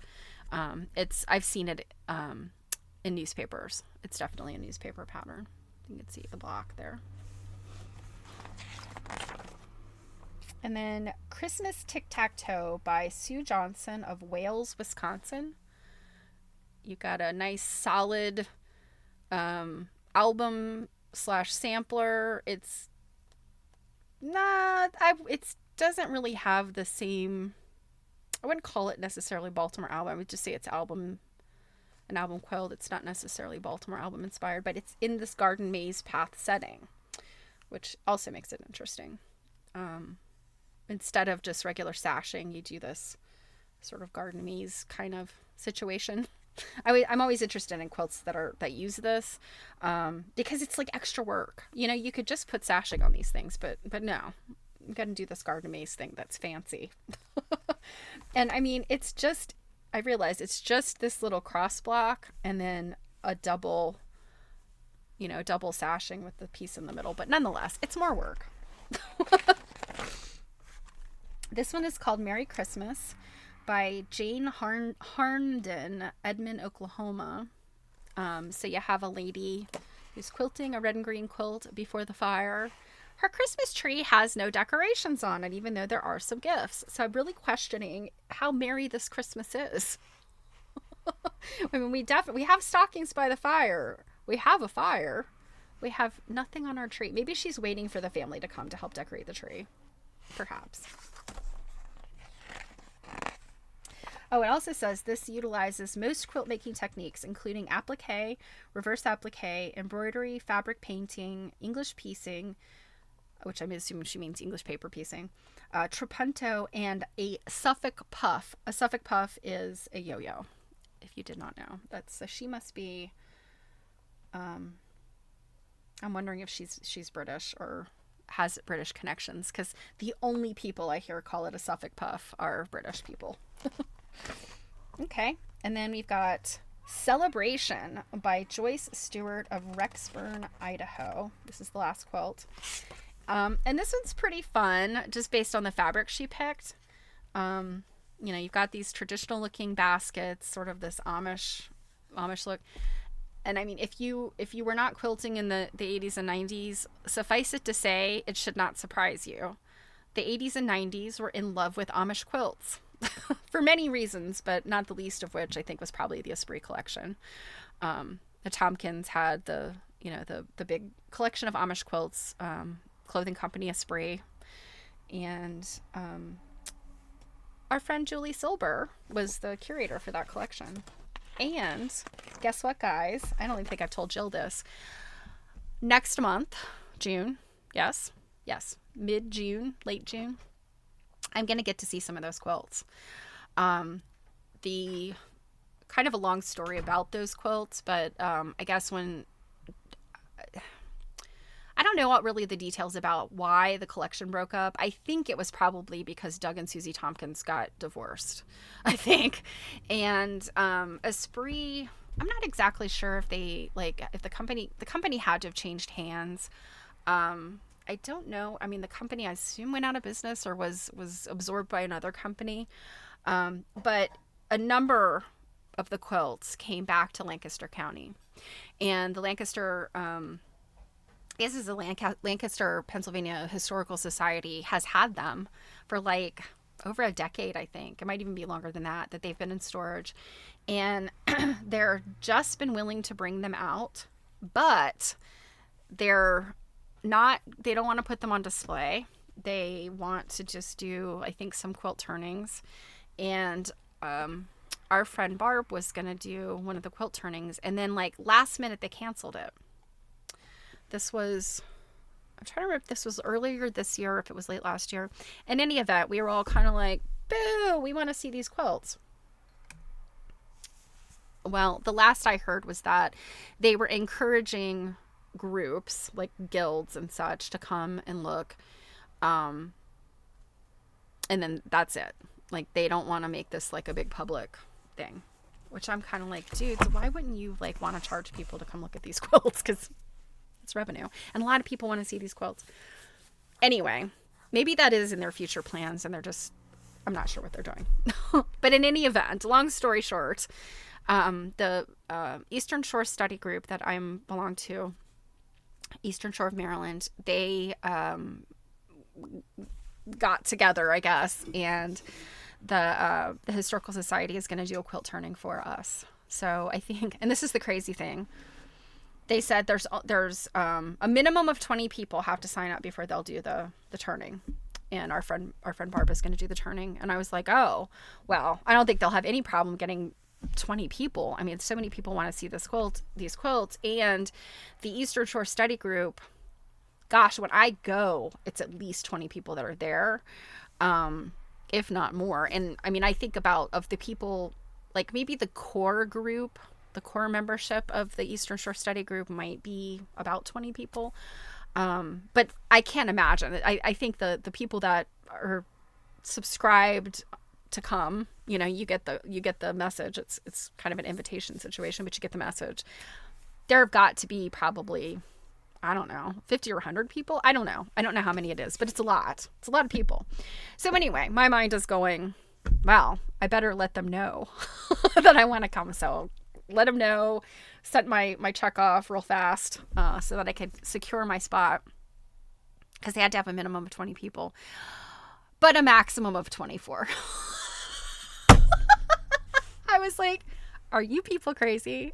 Like, gotta have a minimum of 20, but no more than 24. So literally we're playing with like 4 people here. Anyway. Right? Yeah. A minimum of 20 or we're not going to do it, but no more than 24. Yeah. It's crazy. I could see like a minimum of 15, no more than 25. I don't know. But I say 24 is probably because that's 4 sides of a table. So they divide, 6 people on each side, I guess. I don't know. I don't know how they come up with this stuff. Typically that doesn't even work though, because a lot of times, well, I don't know. I've been to a lot of quilt turnings. They all kind of do them a little bit differently. So anyway, I don't know that I will be able to take or share pictures. We'll see. I'll let you guys know. Hopefully we'll be able to. I hope at least kind of maybe some general pictures maybe will let me do, but I don't know. I really suspect they're going to be kind of stingy about it and say no. But you know, the question being like, well, what are you doing with them? You're not showing them to anybody when, again, lots of people want to come see them. They could probably make a ton of money off that. It might be like a bandwidth issue. They just don't have anybody that can regularly do the quilt turnings. And I think that our friend Barb, she's a member of Eastern Shore Study Group. I think she's doing the turning specifically for us. But I don't know that she's willing and able to do it for just any group that wants to come. So, you know, it might be one of those situations where it's, you know, it's a matter of resources and bandwidth. But I still look at the fact that in this day and age, a lot of entities, organizations are struggling. And when you have something that would draw the crowds in, no matter how hard people are struggling, I mean, why wouldn't you do it? I don't know. Yeah, I mean, I could sit here and you know, give my opinion all day long, but obviously I don't know all the details. So anyway, long story short, I get to see some Amish quilts soon. And I will certainly share the joy with you guys. I don't know that I can share much else, but we will see. We will see. All right. Are you guys ready? We have this last little section of accessories. I stopped at, let's see, we had done sportswear, right? Had we done sportswear? I'm trying to remember here. Yeah, okay. I'm seeing her obnoxiousness. Yes. We did the 20th century riding habit. I remember we looked at that. So, yeah, we're going to pick up on aprons. So, as a reminder, we are reading from Hoopskirts to A Nudity by Carrie A. Hall, published in 1938. And we are on chapter 9. It has taken us forever, but chapter 9, which is accessories. And she has so much to say about every kind of accessory. She's had something obnoxious to say, literally, about everything. Obviously, she doesn't like bathing suits. My goodness, you might show something you don't want people to see with that bathing suit. She doesn't like hats, are all just ridiculous. People's hair, insanity. Shoes, should only see the tips of them because of course your skirt should be ankle length. Yeah, everything is ridiculous according to Carrie Hall. You know, and one might agree with her with some things. So like I said, we left off at sportswear, which I thought was weird to say, like, to call sportswear accessories. You know, I feel like sportswear could have used its own chapter. But anyway, I'm picking up on aprons. And real quick, let me show you this picture. So this is a picture of a woman with a fur jacket, muff, and tippet. And I don't know what has happened to her face. It's really weird. She's got her head turned to the side. So I don't know what is happening with this woman's hat. She's got this ridiculously tiny fake tiny waist. And then her face is turned to the side there. That's her eye. It took me a minute to figure out. But she's got this like really high collar. Very weird. 1897. All right. So, trousers. Oh my God. Trousers / slacks. Carrie Hall was not ready for that. Any mention of slacks are fine around the house. Oh, and these crazy things called shorts. Okay, for around the house, but you better not be seen in the street like that, says Carrie Hall. All right, so aprons. You know, and the fact that she's talked about sort of this liberation of women's dress and, you know, pants, slacks, shorts, rising skirts. We're wearing girdles now and bras and not corsets. and heavy skirts. So according to her, like, we're paring down to nudity, which in some ways we were. You know, we get to the mini skirt, the tube top, the bikini. I mean, she's got a point, but you know. All right. So all of this women's liberation kind of things that she doesn't like, but now we're talking about aprons. Aprons are the opposite of women's liberation. So what does she have to say about aprons? Aprons. A dictionary of women's apparel defines apron as an article of dress made to protect or adorn the front of a person's clothes. Centuries ago, when each class was restricted to its own costume by law, so the sumptuary laws, the apron was an integral part of the peasant's costume in all European countries. And so, yeah, if you think about like the folk costumes of Europe, I'd say they all have aprons. I mean, I'm thinking of like the French Basque region. I'm thinking of Scandinavia, Eastern Europe, Bavaria. Like they all had aprons. The Dutch, everybody, they all had aprons. Aprons have been worn as defenses against injury to cleanliness, for safety, for modesty, and sometimes for roguery. Roguery? What? From the honest European housewife in her voluminous, much-decorated apron, without which her costume would be incomplete. The thick tanned hide girt with thongs around the workmen. So, yeah, work people, shoemakers, cordwainers, they needed big, heavy things. Yeah, like I think any kind of like hardworking craftsman could use a heavy apron. And the jingling sheet iron aprons in which the half-naked Vulcans hammered and smelted in their furnaces. Blacksmiths today still do wear aprons, but they're not sheet metal. They would be heavy leather aprons. To the dainty bits of lawn and lace, which are now the badge of servitude, is there not range enough in the fashion and use of this vestment? Did not John Knox's daughter threaten her sovereign majesty that she would catch her husband's head in her apron rather than he should lie and be a bishop? Well, catching your husband's head in your apron means he was beheaded, I'm guessing.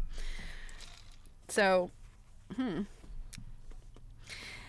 Pleasant Quips for Newfangled Upstart Gentlewomen, published in 1596, Stephen Gosson says, "These aprons white of finest thread, so choicely tidy, so dearly bought, so finely fringed, so nicely spread. So quaintly cut, so richly wrought, were they in works to save their cots. They need not cost so many groats." Okay. I'm very bad at that Old English.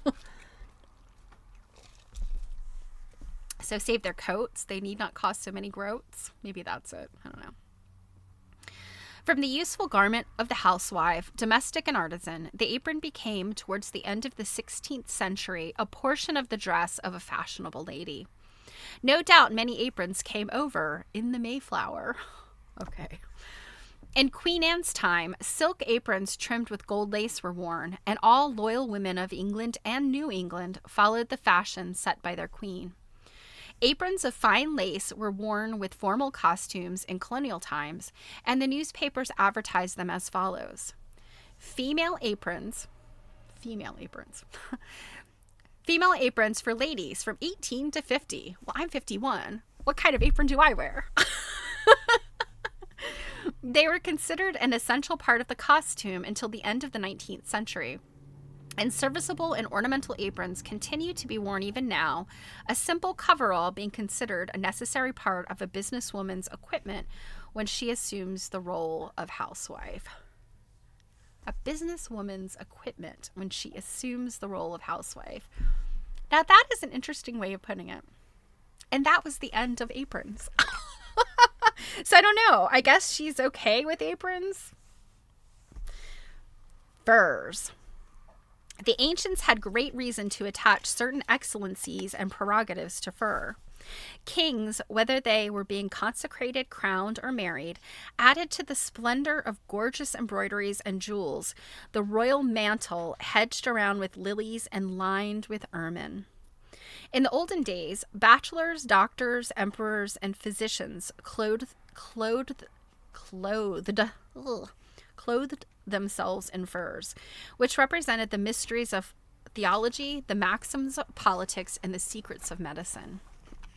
The use of furs dates back to the origin of the world, but it is a long step in the progress of civilization from prehistoric woman in her skins to the modern woman in her furs. Plutarch, in his Table Talk, relates that people dressed themselves in skins before they became acquainted with stuffs, and I'm assuming he means stuffs as in fabric. And a 16th century poet has said, "Robed in rich silk, the court you now behold was once a folk fur-clad against the cold." That's kind of a cute little rhyme. You know, it's interesting, and she's got several more pages on fur. But at this time period, 1938, I don't think there's no like moral outrage about fur. So that's an interesting it's an interesting aspect of fur and fashion, because she's not going to touch on that. And I can't imagine somebody writing about accessories today about fur that wouldn't touch on, people's philosophic and moral issues with fur. Okay. The muff made its appearance about the end of the 16th century and was carried by men as well as women. The first muffs were made of velvet or other fabric and lined with fur. Later they were turned inside out, as it were, and the fur became the outside with a lining of silk or satin. I think the fur would have been better on the inside to keep your fingies warm. Muffs have been of varying shades and sizes, from the huge sheaths of stuff, and I think in that case she's talking about wool. There's a type of wool that was just called stuff. I think it was like a sort of like a boiled wool, kind of. It's like a sort of a felted wool. From the huge sheaths of stuff or velvet bordered on both sides with the thick white fur that grew into an enormous roll at the ends and formed the lining, to tiny affairs about the size of a cream puff. A cream puff. A cream puff. How do you get your hand in that? Is it just for the fingers? During the Middle Ages in Venice, muffs were made after the primitive fashion of a single band of velvet, brocade, or silk, lined with fur, rounded into a cylinder, and closed at the extreme ends in different widths by buttons of crystal, pearl, or gold. Muffs were also used for receptacles in which to carry "Milady's lapdog." I could just picture that. You're just riding in your carriage with your hands inside your muff, and then when like a little dog's head pops out. Oh, goodness. Very Paris Hilton. Let's see, where did I leave off? Okay. Voltaire makes one of his characters say, "Imagine a very small muff dog following a captain of the guards of the King of Prussia." So I'm guessing a muff dog would have been a small little purse dog. The muff has played a coquettish part in portraits. Boucher, Sir Joshua Reynolds, and Gainsborough used it as an accessory to fine advantage. There is a portrait of Madame Vigée Lebrun in the Louvre in which the muff adds to the luminous effect. A unique way of wearing flowers in summer is to make muffs of them. Such an arrangement would be a lovely complement to an evening gown and an especially artistic accessory for a bridesmaid's costume. A muff made of flowers. Well, how's that different than a bouquet? I don't know. In 1835, a sort of glove muff made its appearance. It consisted of a pair of fur mittens which had been fastened one to the other where the hands crossed. Furs, like jewels, are the gifts of nature. We have never been able to make synthetically any metal as fine as gold, nor any gem as serviceable or beautiful as the diamond. Fur has the same relation to fabrics that gold and diamonds have to metal and precious stones. Now that is interesting, and I've never thought about that before. I mean, it makes sense. You know, I guess you think about in the whole scheme of things, a coat that has a fur, like a real fur collar, is going to cost more than a coat with a faux fur collar, generally speaking. Although today, you don't know because of the reasons why people use fur or not fur. But yeah, I can see this like as a fabric. Fur and leather are more expensive than synthetics or just plain old fabric. It is certainly the oldest form of costume material, and today it is still the most luxurious. Its service is unabated. No fabric that the ingenuity of man has been able to devise compares with it for warmth, service, or lightness. Well, today we have lots of interesting synthetic fabrics that I think have finally trumped fur. In the ages when costume reached the pinnacle of luxury, furs were not only the badge of rank and the mark of distinction, they added to the gracious beauty that man had created in fabrics a touch beyond his mastery. In the wearing of furs, every woman has her preference. Character seems to be expressed to a very great extent in furs. They are handsome, and when selected with regard for the requirements of the wearer, they will add to her dress an appearance of sumptuous elegance. But it is a sin against one of the fine principles of dress, and an insult to one of the most beautiful of dress accessories, to wear furs without regard for time and place and costume. My God, if you wear a fur with jeans and a t-shirt, you're going straight to hell.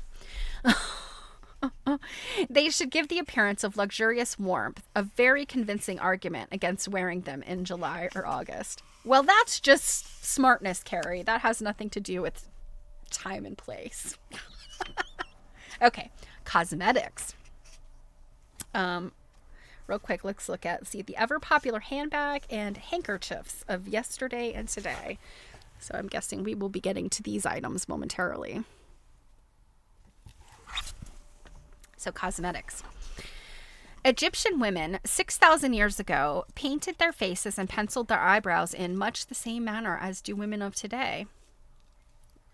Yeah, okay. I think cosmetics came like really into fashion in the early 20th century, so I guess around this period. The increasing use of the increasing use of cosmetics by American women has been growing since the beginning of the 20th century.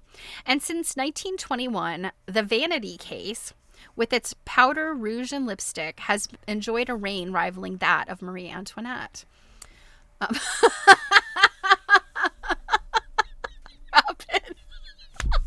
All them girls wearing apple-bottom jeans and boots with the fur would suffer the wrath of Carrie. Yes, they would. Carrie Hall, she would just have a heart attack. In 1929, American producers alone sold over $180 million worth of perfumes, cosmetics, and other toilet preparations, more than 7 times as much as were sold or as were produced in the whole world in 1914. Wow. So 15 years difference between, that's a lot. The 1930 census revealed that 327,000 persons were employed as barbers, hairdressers, and manicurists, nearly twice as many as in 1910. Many women express themselves as being increasingly dissatisfied with the amount of time required for the permanent waving, which is so impermanent, the ordeals of heat and ammonia by which they are made more beautiful, time that should be given for joyous hobbies, to reading the latest books, to thought, and to other interesting activities. And yet, is this not part of good grooming? Well, having a perm. My grandmother, it was really only the last few years of her life that she stopped getting perms. That woman had a perm my entire life, and she'd roll it to keep it permed, to keep it curly. She had stick straight hair. I never saw it straight though. There is very real compensation for going in for cosmetics in a serious way. Knowing the right cream, the right coiffure, the right nail polish, and all the other beauty tricks that make one feel elegant. When women lose interest in vanity cases, cosmetics, and dress, it is not always a sign that they have lost their vanity. Often it is a warning of loss of vitality and its corresponding loss of interest in life because of ill health. Seems like they never wash their hair after a perm. You go around smelling like ammonia for months. They lose personal courage, and often it is an indication of a profound mental disturbance. Okay. Wilson Chamberlain, in discussing Vanity is Sanity, emphasized this particular point. Vanity is sanity. And nerve and brain specialists are beginning to advise the use of beauty parlors in hospitals for the insane. I wonder if Dr. Dunton believed in this. I do know that Shepherd Pratt did have a salon type thing. Because, I mean, obviously they're not... Shepherd Pratt, at least, here in Maryland, they weren't, like, shaving people's heads and throwing them in straitjackets. They did a lot of moral treatment type stuff. So the women, I think, men got regular haircuts, and I think women were able to get their hair done. Robin said her grandmother did pin curls to her hair that had the perm look. Your mother-in-law always had a perm, yeah. I mean, I think of all the perms I had as a kid, because I had like stick straight hair until I hit puberty. And even then, my hair still today is even like, I mean, you guys know, like my bangs, I try to keep them because I get this weird part there. But yes, it did. Raise your hand if you had a spiral perm. This cost so much money. My mother was like, are you sure you want this perm that bad? Because this is a lot of money. I can't even remember how much it cost. It was probably like $50 or something like that. And at the time, that was just, when a haircut costs like $5, that was a lot of money. Okay, Vanity is Sanity. Emphasize this particular point, the use of beauty parlors and hospitals for the insane. In some hospitals, trained nurses are now required to study beauty culture. Really?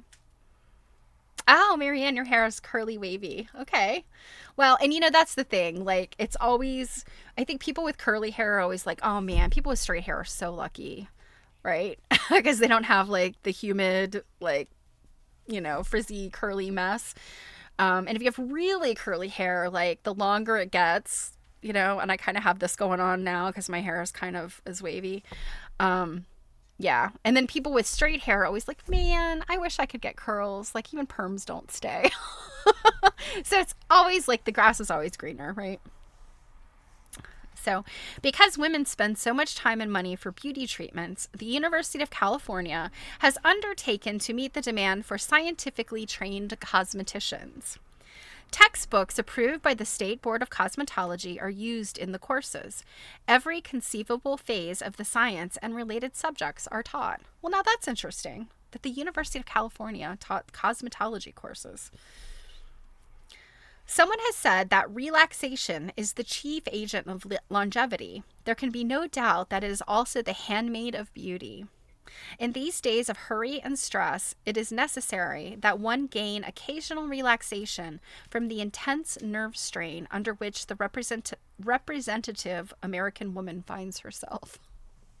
Oh, Lordy. Think about today, Carrie Hall. The soothing yet invigorating effect of the ministrations of an expert beauty operator is like the balm of Gilead to the tired businesswoman, despite the fact that it requires no small portion of her very precious leisure time.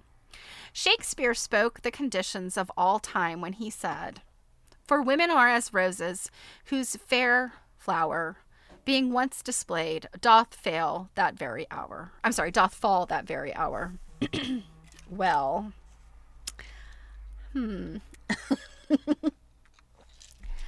I always saw this as, I mean, she's taking it as like, yeah, you spend all this time on your hair and your makeup and all this stuff, and then doth fall the very hour. I always took this and I don't remember what play this is in, but I do remember this phrase. I feel like I remember my high school English teacher saying this was one of those like women tend to age quickly. That's what he was saying.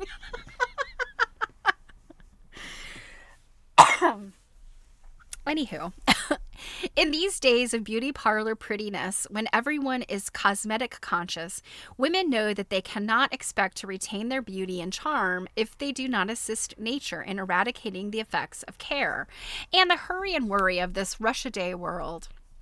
Knowing that to be well groomed is as important as it is to be well dressed, if she wishes to be truly chic, the wise woman lets the fairy-fingered genie press out the fatigue wrinkles with caressing touch, knowing that this is the grooming that pays. Synthetic beauty, commercially arrived at, is more reliable than the accidental kind bestowed by nature. Oh yeah, especially if you're a butterface, right? Because one can always buy a new supply when needed. To have charm, said Sarah Bernhardt, the great French tragedienne. I have never heard. I guess a tragedienne is the opposite of a comedian. Okay. A woman must enjoy life and show that she does. An air of weariness, a haggard face, or lines of care cannot cast the potent spell that is more irresistible than beauty. And gosh, I've seen this picture of Sarah Bernhardt. She was always like, One of the most astonishing vagaries of fashion is the change in fashionable complexions.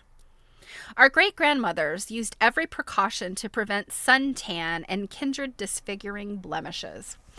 What of the modern miss today, with her suntan or beach complexion, looking not unlike a bronze statue?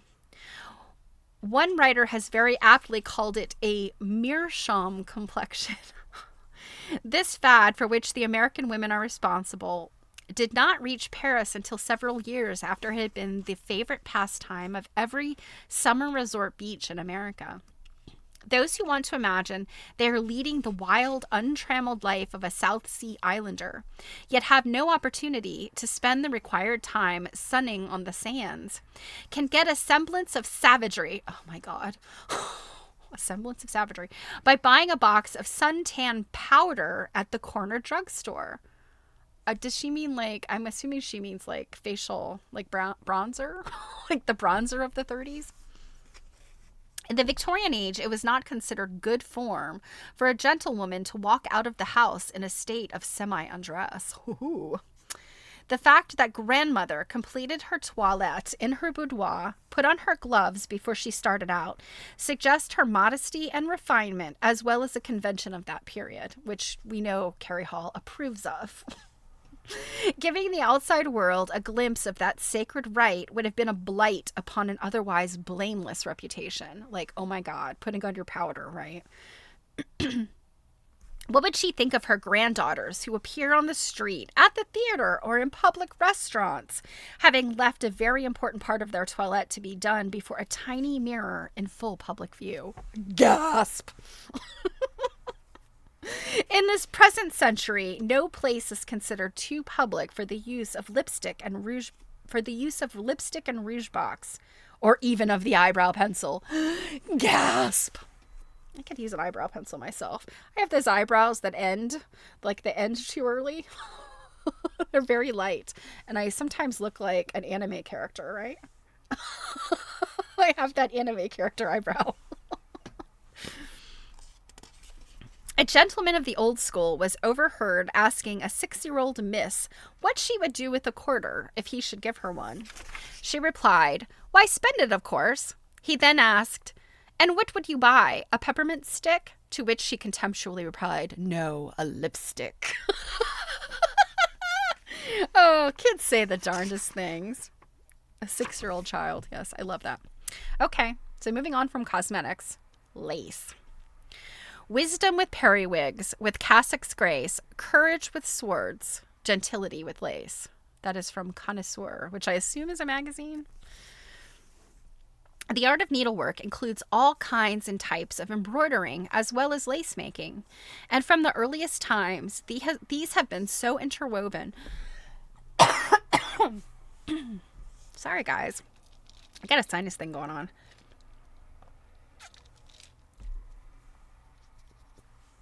My sinuses have been so weird since we had all this rain. I'm starting to worry I might have a sinus infection. Ugh. Okay. From the earliest times, these have been so interwoven that it is impossible to tell where the one ended and the other began. So, embroidering versus lace making. Lace is defined as a plain or ornamental network wrought of fine threads of gold, silver, flax, or cotton, and interwoven in various designs. There are many different kinds of lace, each with its own particular name of special significance, for every country makes its own distinctive kind of lace, and they sure do. The European, the different lace making, oh man, lots of different lace, which in most cases is a project under the patronage of the ruling sovereign. Italy furnishes its points of Venice and Genoa. Belgium, its Brussels, Mechlin, and Valenciennes. I thought Valenciennes was French. Apparently it's Belgian. Spain has its silk blondes and Point d'Espagne. France gives its sumptuous Alençon. I can't do French. Alençon lace and its black lace of Bayeux and Chantilly. Lace is always interesting and beautiful and has played an important part in history, politics, music, drama, and romance. Lace was first known in the 10th century BC. 10th century BC. It is frequently mentioned in the Bible. I didn't know that. Lace in the Bible? But it did not create an established industry until the latter part of the 15th century. Lace is one of the loveliest fabrics offered with which to clothe women's particular charms, and yet men were the first to wear it.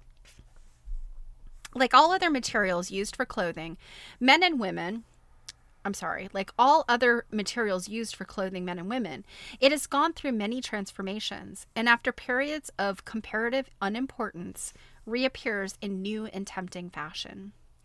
Lace is one of many patterns and qualities, depending upon the time and skill required to produce a particular pattern, or upon its antiquity, for all pieces of rare old lace that are heirlooms have a value to persons of taste and culture for what they represent, be it history, romance, or merely pleasant memories. The woman who possesses rare old lace is as fortunate as she who owns rare and lovely jewels. Lace, with its transparent charm and elusive grace, lends itself to 1,000 adaptations, whole dresses, collars, and an infinite variety of accessories. Lace is never old-fashioned. Well, I think we think differently today.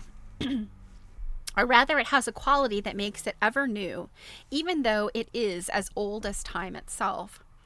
It is one of the most beautiful of fabrics for many occasions and has always played an important part in great festival events. The christening robe, the bridal veil, and as a drape for the face of the beloved dead. As a theme for poetry, lace has served with equal grace. Lace rhymes with grace also. Lace is to fashion ever amenable, to service ever true. To the woman who would express the exquisite in apparel, there is a witchery in its shimmering, scintillating loveliness and charm everlasting. And somebody by the initials of SFH said this: as threads from the spider's spinning, its delicate tracery winning, as shadows of trees on grass, through sunny places pass, so old and precious grace is woman's treasure, lace. And our final topic is silk. Silk.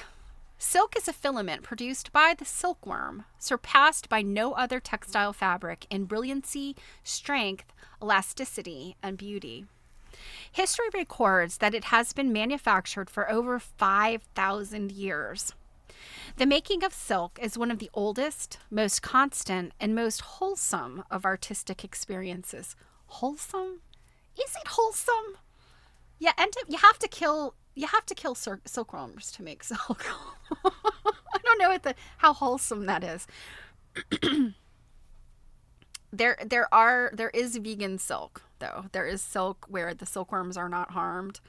They are allowed to come out of their cocoon, and then the cocoon is unreeled. But the problem is, it doesn't unreel in one continuous thread. That's why the silkworms are typically killed in the cocoon. So, in common with the rest of the world, we owe a great debt of gratitude to the genius of the ancient Chinese people.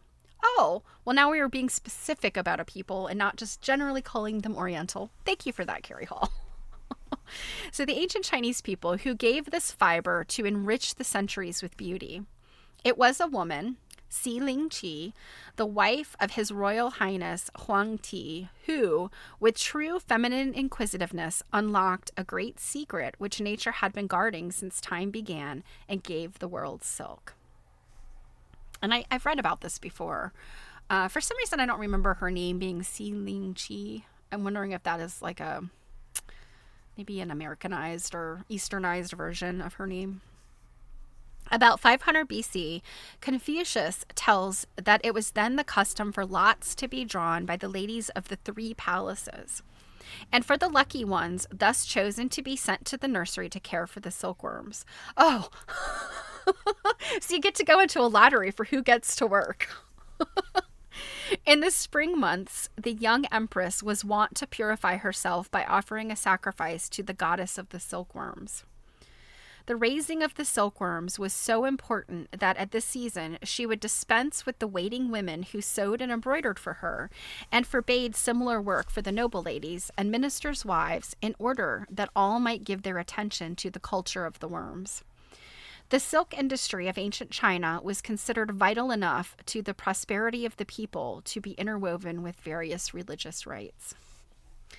Silk is the jewel of the loom, the Kohinoor of weaves. It is the most alluring fabric of all the ages. In the heart of woman, silk has ever reigned supreme. It has mirrored her beauty, enhanced her charm, and that she might possess to the fullest of the joy of color, it has caught in a web of delicious filaments the rainbow to do her bidding. To woman, color and silk are synonymous. They speak to her in the same language. They whisper to her the same enchanting fable, the fable of fashion. In speaking of the title of one of his books, Cosmo Hamilton said, Cosmo Hamilton? Who is that? Anybody know who Cosmo Hamilton is?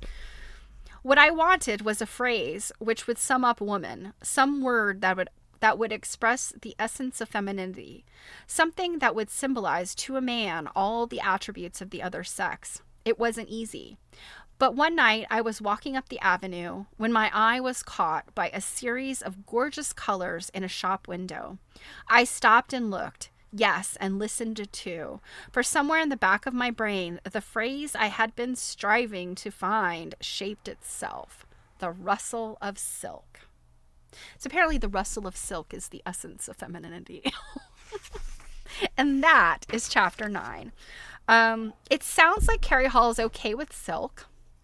She doesn't hate silk. It seems like lace is okay. Oh my goodness. Carrie Hall. All right. Well, today went by fast. It is time for me to take off. Cosmo Hamilton was an English playwright and novelist. Okay. All right. Not to be confused with Cosmo Kramer, who was a character on Seinfeld. All right, guys. I will let you go. I've got a meeting tonight. I got to go look at dinner and all that jazz. So tomorrow, I hope you are available to join me and Jill, 7 p.m. Eastern, Quilt Nerding on YouTube. We are going to be interviewing Pam Weeks, who wrote Portable Patchwork, which is the book that we've been reading over there for our Book Talk Tuesdays. So I hope that even if you didn't have a chance to read the book along with us, that you'll stop by and support Pam, ask ask her questions. It's going to be a fun interview. So I hope to see you over there. If not, I will see you on Thursday right back here. So I hope you guys have a wonderful week and a wonderful evening, at least, if I'm going to see you tomorrow. And yeah, take care. And I hope you get some sewing done and all the goodness and all the good things. So I couldn't do it without you. I wouldn't want to do it without you. Thank you so much, you guys. I will see you soon. Mwah!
This is your brain when you're struggling to focus.